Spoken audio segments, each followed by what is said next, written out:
ህፃናትን ጨምሮ የተሻለ ኑሮ ፍለጋ የአማራ ክልልን ለቀው ወደ ስደትና ወደ ተለያዩ አካባቢዎች የሚፈልሱት የክልሉ ተወላጆች መጠን እጅግ አስደንጋጭ መሆኑን የክልሉ ምክር ቤት አባላት ተናገሩ። በአማራ ክልል ባለፉት 5 ወራት ወደ ትምህርት ገበታቸው የተመለሱ የሁለተኛ ደረጃ ተማሪዎች 36 በመቶ ብቻ መሆናቸውን የክልሉ ትምህርት ቢሮ ተናግሯል። ይህ የተነገረው የትምህርት ቢሮ የክልሉ ምክር ቤት መደበኛ ጉባኤ ላይ የ5 ወራት የሥራ ክንውን ሪፖርቱን ባቀረበበት ወቅት ነው። የምክር ቤቱ አባላት ለተማሪዎች በትምህርት ገበታ አለመገኘት፣ ጦርነት፣ ስደት፣ የቀን ሥራ፣ በትምህርት ተስፋ መቁረጥን ጨምሮ የተለያዩ ምክንያቶችን ዘርዝረዋል። በአንዳንድ አካባቢዎች ደግሞ ወደ ትምህርት ያልተመለሱ ተማሪዎች አሁን በምን ሁኔታ ላይ እንዳሉ እንኳን መረጃ ማግኘት እንዳልተቻለ አስረድተዋል። አንድ የምክር ቤት አባል የትምህርት መስኩ ችግር ውስጥ መሆኑን ጠቁመው በተለያዩ አካባቢዎች ከተማሪዎች ወላጆች እንኳን ልጆቹ የት እንዳሉ መረጃ ማግኘት እንዳልተቻለ ተናግረዋል። መረጃ ከሌለ ደግሞ እንዴት ነው እነዚህን ተማሪዎች መመለስ የሚቻለው ሲሉ ጠይቀዋል። በአማራ ክልል ከዚህ ቀደም የስደት ልማድ የሌለባቸው አካባቢዎች ሳይቀር አሁን ስደት ልምድ ሆኖባቸዋል ተብሏል። ይህ ልምምድ በጣም አደገኛ ነው ያሉት የምክር ቤት አባሉ ከክልሉ በስፋት በአስራዎቹ ውስጥ ያሉ ወጣቶች ናቸው አባይ በረሃን የሚሻገሩት። እነዚህ ወጣቶች እየተሰደዱ ያሉት ደግሞ ስለቸግራቸው ለመሆኑ ምንም ጥርጥር የለውም ብለዋል። አምራች የሆነው የሰው ኃይል ነው ክልሉን ለቆ እየወጣ ያለው የሚሉት የምክር ቤት አባሉ ደጀን ከተማ ላይ ለ2 እና 3 ቀናት ባደረግነው ምልከታ ባየነው ቁጥር በጣም ደንግጠናል ሲሉ ተናግረዋል። እነዚህ ልጆች ደግሞ በትምህርት በቅተው ስላልሆነ የሚሄዱት የሰው ኬሻ ተሸካሚና እረኛ ነው የሚሆኑት ብለዋል። ከክልሉ የሚወጡ የወጣቶች አሉ በስፋት ባለፈው ደጀን ከተማ ላይ ሆነን ሳምፕል ለማየት ሞክረን ነበረ እና በቁርስ ሰዓት የሚወርዱትን ወጣቶች ከመኪና ካያችሁ በአስራዎቹ ውስጥ ያሉ ወጣቶች ናቸው አባይን የሚሻገሩት መኪናዎቹን አውቶቡሶቹን እየሞሉ ማለት ነው። እነዚህ ወጣቶች ያው ብዙ ፈተና ስላስቸግራቸው እየተሻገሩ ስለመሆኑ ምንም ጥርጥር የለውም። በሌሎቹ ቀጠናዎች አሁን ሰሞኑን በሰነበትንበት ቀጠና የሚያረጋግጥ ነው። ይሄ ነው አንዱ የሚነሳው ምክንያት ይሄ ነው እና ይሄ ሁኔታ ደግሞ ክልሉን በቀጣይ ተወዳዳሪ እንዳይሆን ያደርገዋል።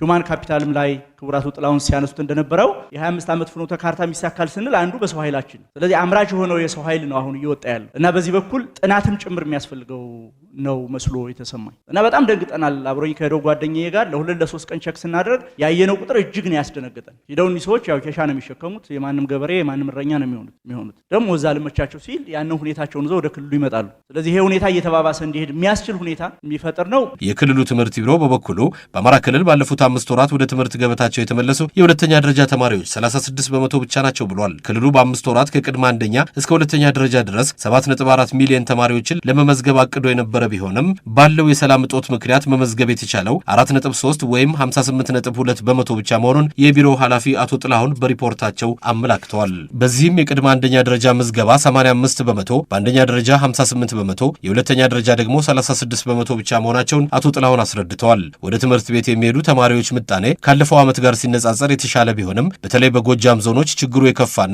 የተመዝጋቢው መጠን 18 በመቶ ስለሆነ ልንወያይበትና መፍትሄ ልንሰጠው ይገባል ብሏል የትምህርት ቢሮ። ይህም በክልሉ ብቁ የሰው ኃይል ማፍራትና ተወዳዳሪነት ላይ ከፍተኛ ስጋት ደቅኗል ተብሏል። በአማራ ክልል በቀጠለው ውጊያ ከፍተኛ ቁጥር ያላቸው ትምህርት ቤቶች ሙሉ በሙሉ ስለወደሙ ተማሪዎች በዳሱ ውስጥ እንዲማሩ ትዕዛዝ መሰጠቱን ቢሮ ኃላፊው ተናግረዋል። በክልሉ በቀጠለው የጸጥታ ችግር ምክንያት የተማሪ ምዝገባ ስራችን በሚፈለገው መንገድ አለመፈጸሙን የተከበረው ምክር ቤት እንዲረዳልን እንፈልጋለን። የምዝገባ አፈጻጸሙን በዝርዝር ለማየት ያህል በክልላችን በ2018 ትምህርት ዘመን ከቅድመ አንደኛ እስከ ሁለተኛ ደረጃ 7.4 ሚሊዮን ህጻናትና ታዳጊዎች መዝግቦ ለማስተማር ታቅዶ የነበረ ሲሆን የተመዘገቡት 4.3 ሚሊዮን ወይም የእቅዱን 58.2 በመቶ ናቸው። የምዝገባ እቅድ አፈጻጸሙ በየፕሮግራሙ ሲታይ በቅድመ አንደኛ ደረጃ 83 በመቶ፣ በአንደኛ ደረጃ 58 በመቶ፣ በሁለተኛ ደረጃ 36 በመቶ ላይ ይገኛል። በትምህርት ቤት ደረጃ ስንመለከተው ከቅድመ አንደኛ እስከ ሁለተኛ ደረጃ ትምህርት ቤቶች 9676 ወይም 86.3 በመቶ ምዝገባ የጀመሩ ናቸው። በክልላችን ውስጥ ባሉ ዞኖች በተለይ በጎጃም ቀጠና ደግሞ ከሌላው የክልሉ አካባቢ በተለየና በከፋ ሁኔታ ህጻናት ልጆች ከትምህርት እንዲነጠሉና የትምህርት ስራ እንዲስተጓጎል እየተደረገ በመሆኑ ወላጆች፣ ህዝቡና እንዲሁም ሁላችንም ልናዋግዘው ልንወያየበትና መፍትሄ ልናመጣለት ይገባል። የክልሉ ርዕሰ መስተዳድር አቶ አረጋ ከበደ በበኩላቸው የክልሉ ትምህርት ችግር ውስጥ ያለ መሆኑን አስረድተው ከዚህ መውጣት እንዲቻል በትብብር መስራት ያሻል ብለዋል። ለተማሪዎች በትምህርት ገበታ አለመገኘት ዋነኛው ችግር ግን ግጭትን ማድረግ ተገቢ እንዳልሆነ የተናገሩት አቶ አረጋ ከግጭቱ በፊትም ትምህርት በክልሉ ውስጥ የነበረ ዘርፍ መሆኑን አመላክተዋል። ርዕሰ መስተዳድር አረጋ በክልሉ አለ ስለተባለው ከፍተኛ ስደትና ፍልሰት ግን በክልሉ መገናኛ ብዙሃን በተላለፈው ስብሰባ ላይ ሐሳብ አልሰጡም። የክልሉ ምክር ቤት ዋና አፈ ጉባኤ ወይዘሮ ፋንቱ ተስፋዬ በመክፈቻ ንግግራቸው የክልሉ ነዋሪ ጦርነት መሸከም እንደሰለቸው ጠቁመው ታጣቂዎች ወደ ሰላምና ንግግር እንዲመጡ ጥሪ አቅርበዋል። የቀጠለው ውጊያ በሁሉም ዘርፍ ላይ ቀውስ ማስከተሉን ያስታወሱት አፈጉባኤዋ ውጊያ የትም እንደማያደርስ ያለፈው 2 ዓመት ተኩል ጉዞ በቂ ማሳያ ነው ብለዋል።